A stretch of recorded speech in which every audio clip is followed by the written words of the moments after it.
Hello student, कैसे हैं आप सब। एक बार पुनः शिव कोचिंग क्लासेस पर स्वागत है। और क्लास 12 फिजिक्स एनसीईआरटी में आज का ये छोटा सा वीडियो महत्वपूर्ण 2 अंकों का क्वेश्चन वाला वीडियो है। ऐसे प्रश्न 2 अंकों में पूछे जाते हैं या 1 अंक में भी पूछ दिया जाता है, तो वीडियो को अंत तक देखिएगा। चलिए शुरू करते हैं। पहला क्वेश्चन है, दूरदर्शी की नेत्रिका का द्वारक छोटा होता है क्यों। दूरदर्शी किसे कहते हैं, आपसे यदि पूछ दिया जाए तो ऐसा यंत्र जिसकी सहायता से है ना, या ऐसा प्रकाशिक उपकरण जिसकी सहायता से हम दूर की वस्तुओं को आवर्धित रूप में देख सकते हैं, उसे कहते हैं दूरदर्शी। दूरदर्शी यदि हम आपसे पूछे कितने प्रकार का होता है, तो दूरदर्शी 2 प्रकार का होता है, एक अपवर्ती एक परावर्ती। अपवर्ती में जो लेंस होते हैं प्यारे बच्चों, दोनों के दोनों लेंस उत्तल लेंस होते हैं। ये आपका मान लीजिए नेत्रिका लेंस है, एक आपका होता है अवदृश्यक लेंस।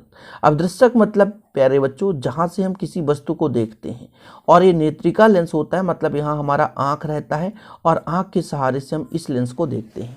तो क्वेश्चन क्या बोला है, दूरदर्शी की नेत्रिका का द्वारक छोटा होता है। इसका द्वारक छोटा होता है, ये द्वारक जो होता है छोटा होता है। क्यों?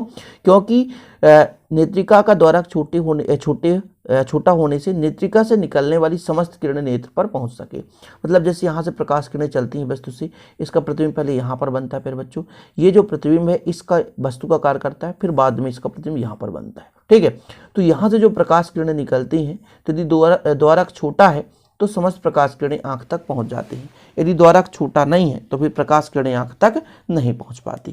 ठीक है, क्लियर है। तो पहला क्वेश्चन कि नेत्रिका का द्वारक छोटा होता है क्यों, क्योंकि द्वारक छोटा होने से जो भी प्रकाश किरणें हैं हमारे आंख तक स्पष्ट रूप से पहुंच पाती हैं। यदि नेत्रिका की फोकस दूरी कम कर दी जाए तो सूक्ष्मदर्शी की आवर्धन क्षमता पर क्या प्रभाव पड़ेगा। देखिएगा यहाँ पर थोड़ा आप समझिएगा, जो आपका व्युत्क्रम है, यदि प्यारे बच्चों एफ ही नीचे है, यदि इसका मान कम होगा तो एम बढ़ेगा, यदि एफ ही का मान बढ़ेगा तो ये घट जाएगा। ये आप देखिए रिवर्सिबल है, एक दूसरे के व्युत्क्रम है। यदि फोकस दूरी कम कर दें एफ ही का मान कम आएगा, यदि नीचे का मान कम होगा तो एम ऑलरेडी बढ़ेगा। ये नोट डाउन कर लो आप। कोई भी वस्तु यदि रिवर्सिबल हो, यानी ये व्युत्क्रम हो प्यारे बच्चों, तो जो आपका व्युत्क्रम होता है, तो व्युत्क्रम में क्या होता है कि यदि मान बढ़ा रहे हैं, यदि एफ ही का मान जिसे हम बढ़ा रहे हैं नीचे का मान बढ़ रहा है तो फिर इसका मान कम हो जाएगा, या कि एफ ही का मान कम हो रहा है तो एम बढ़ेगा। यानी नेत्रिका की फोकस दूरी यदि कम कर दी जाए तो सूक्ष्मदर्शी की आवर्धन क्षमता बढ़ जाएगी। सूक्ष्मदर्शी की आवर्धन क्षमता क्या हो जाएगी, बढ़ जाएगी। ठीक, अगला है, दूरदर्शी से अनंत पर रखी वस्तु का प्रतिबिंब भी अनंत पर बनता है, तब दूरदर्शी से क्या लाभ होता है। तो जब प्रतिबिंब द्वारा नेत्र पर अंतरित कोण बड़ा होता है, जिसे दर्शन कोण कहते हैं, इस कारण से वस्तु आवर्धित रूप से दिखाई देता है। ठीक है, कहने का मतलब ये हुआ कि जैसे ही हम किसी वस्तु को देखते हैं तो जो प्रतिबिंब है और प्रतिबिंब का दर्शन कोण हमारे आंख में यदि बड़ा है या अंतरित कोण बड़ा है, तब हम समझ जाएंगे कि वस्तु से प्रतिबिंब बड़ा दिखाई दे रहा है, आवर्धित रूप से दिखाई दे रहा है, स्पष्ट रूप से दिखाई दे रहा है। दर्शन कोण पर डिपेंड करता है। वस्तु द्वारा नेत्र पर जो निर्मित कोण होता है वही कहलाता है दर्शन कोण। दर्शन कोण यदि बड़ा है तो वस्तु आवर्धित रूप से दिखाई देगा, यदि वही दर्शन कोण छोटा है तो वस्तु आवर्धित रूप से दिखाई नहीं देगा। अगला क्वेश्चन इसी प्रकार से है कि दूरदर्शी द्वारा प्रतिबिंब वस्तु से छोटा बनता है, फिर भी दूरदर्शी के क्या लाभ है। अब देखिएगा यहाँ पे प्यारे बच्चों अनंत पर प्रतिबिंब था तो दर्शन कोण अधिक था, आंतरिक कोण अधिक था। अब जब वस्तु पास है तब पर भी अधिक कोण बनेगा। ठीक है, जैसे दूरदर्शी द्वारा जब प्रतिबिंब बनाया जाता है भले छोटा बनता है लेकिन आंख के पास में होता है, नेत्र लेंस के पास, नेत्रिका जो लेंस होता है उसके पास में होता है। इस कारण से अंतरित कोण बढ़ जाता है और आवर्धित रूप से देख पाते हैं। ठीक, अगला है, सामान्य समायोजन में दूरदर्शी की नली की लंबाई क्या है। तो F O plus F E. F O और एफ ई क्या है आप चीज समझें। मैंने बताया जो आपका दूरदर्शी है उसमें 2 लेंस होते हैं, एक आपका अवदृश्यक लेंस, एक आपका नेत्रिका लेंस। अवदृश्यक लेंस मतलब जो लेंस वस्तु की ओर होता है, जो वस्तु को देखता है। नेत्रिका लेंस जिसके सहारे से हम देखते हैं। ठीक है, 2 लेंस होता है, एक आपका अवदृश्यक लेंस होता है।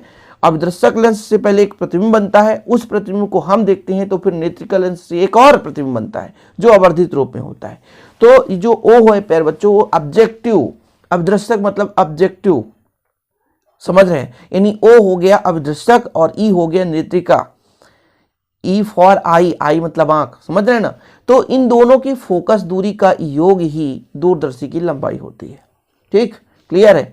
जो आपका नेत्रिका लेंस का फोकस दूरी होगा, जो आपका अवदृश्यक लेंस का फोकस दूरी होगा, दोनों का योग ही प्यारे बच्चों है ना क्या है, दूरदर्शी की लंबाई है। आगे देखिए, दूरदर्शी और सूक्ष्मदर्शी का मूल कार्य क्या है। मूल कार्य क्या है, सबको पता है कि दूरदर्शी हो या सूक्ष्मदर्शी हो, इसका मुख्य रूप से कार्य है आवर्धित रूप में वस्तु को, है ना, प्राप्त करना, आवर्धित रूप से वस्तु को देखना। ठीक है, चलिए क्लियर है, इतना समझ गए। और ये वस्तु कब स्पष्ट रूप से दिखाई देगा, जब दर्शन कोण का मान बढ़ जाएगा। यदि दर्शन कोण का मान अधिक है प्यारे बच्चों, तो वस्तु स्पष्ट रूप से आवर्धित रूप से दिखाई देगा। अगला क्वेश्चन है आपके लिए, खगोलीय दूरदर्शी में अंतिम प्रतिबिंब वस्तु के सापेक्ष उल्टा बनता है, फिर भी हम उसका उपयोग करते हैं, क्यों? क्योंकि खगोलीय पिंड समांतर नेत्र से स्पष्ट दिखाई नहीं देता, अतः प्रतिबिंब के उल्टा बनने पर खगोलीय पिंड के अध्ययन में कोई कठिनाई नहीं होती।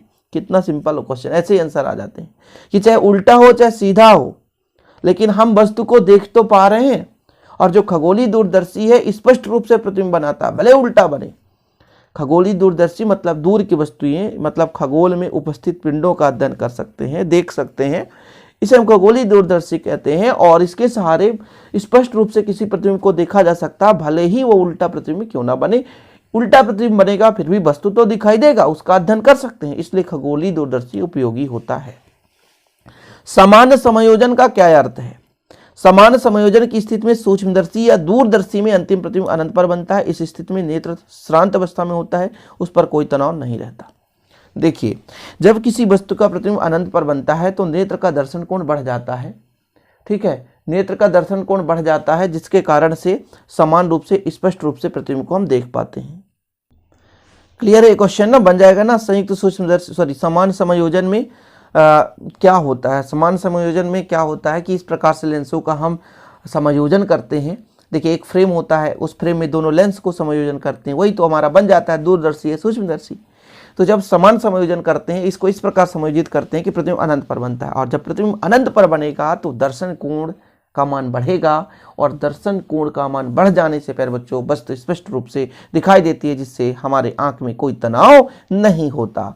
अगला क्वेश्चन है, संयुक्त सूक्ष्मदर्शी में अभिदृश्यक की फोकस दूरी कम होनी चाहिए। संयुक्त सूक्ष्मदर्शी में अभिदृश्यक की फोकस कम होनी चाहिए, क्यों? क्योंकि ऐसा करने से आवर्धन क्षमता बढ़ जाती है। अभी आपने एक फार्मूला किया था ना, एफ का मान कम होगा तो आवर्धन क्षमता बढ़ जाएगा। तो फोकस दूरी यदि कम हो रही है तो आवर्धन क्षमता बढ़ जाएगा, सिंपल, यही इसका राइट आंसर है। यदि सूक्ष्मदर्शी अथवा दूरदर्शी के अभिदृश्यक पर मक्खी बैठ जाए तो प्रतिबिंब का क्या प्रभाव पड़ेगा? ठीक है, तो मक्खी के बैठ जाने से अभिदृश्यक से प्रवेश करने वाले प्रकाश जो किरणें होती हैं उनकी संख्या घट जाएगी। सिंपल है प्यारे बच्चों, जहां से प्रकाश किरणें आ रही हैं, आपके खिड़की दरवाजे में आप पर्दा लगा देते हैं तो वहां से प्रकाश किरणें पूर्ण रूप से नहीं आ पाती है ना। तो जब अभिदृश्यक के सामने मक्खी बैठ जाएगी तो प्रकाश किरणें घट जाएगी, प्रकाश की जो प्रतिबिंब की तीव्रता है उतना अच्छा नहीं बन पाएगा, मतलब जो हम वस्तु को देखना चाहते हैं स्पष्ट रूप से नहीं देख पाएंगे। ठीक है, इसका उत्तर है और कुछ नहीं है कि यदि मक्खी के अभिदृश्यक लेंस पर मक्खी बैठ जाएगी तो प्रकाश किरण स्पष्ट रूप से जो है प्रवेश नहीं कर पाएगी, जिस कारण से उसका स्पष्ट रूप से प्रतिबिंब नहीं बन पाएगा, है ना। और हम उसे या जिस वस्तु को देखना चाहते हैं उसे स्पष्ट रूप से देख नहीं पाएंगे। तो ये आखिरी क्वेश्चन था। ये जो चैप्टर था प्यारे बच्चों, इसमें से क्वेश्चन मैंने कराया था खगोलीय दूरदर्शी और सरल सूक्ष्मदर्शी, संयुक्त सूक्ष्मदर्शी। 3 क्वेश्चन इतने इंपॉर्टेंट हैं जिसे आपको अच्छे तरीके से तैयार कर लेना चाहिए। उम्मीद करता हूँ आप लोग उसे तैयार किए होंगे, और यदि नहीं कर रहे हैं तो प्लीज़ आप प्लेलिस्ट में जाइए, वहाँ से विजिट कीजिए और आप उन प्रश्नों को तैयार कीजिए। मुझे उम्मीद है कि आप लोग जरूर तैयार करेंगे। चलिए प्यारे बच्चों, मिलते हैं अगली वीडियो के साथ। जय हिंद, वंदे मातरम।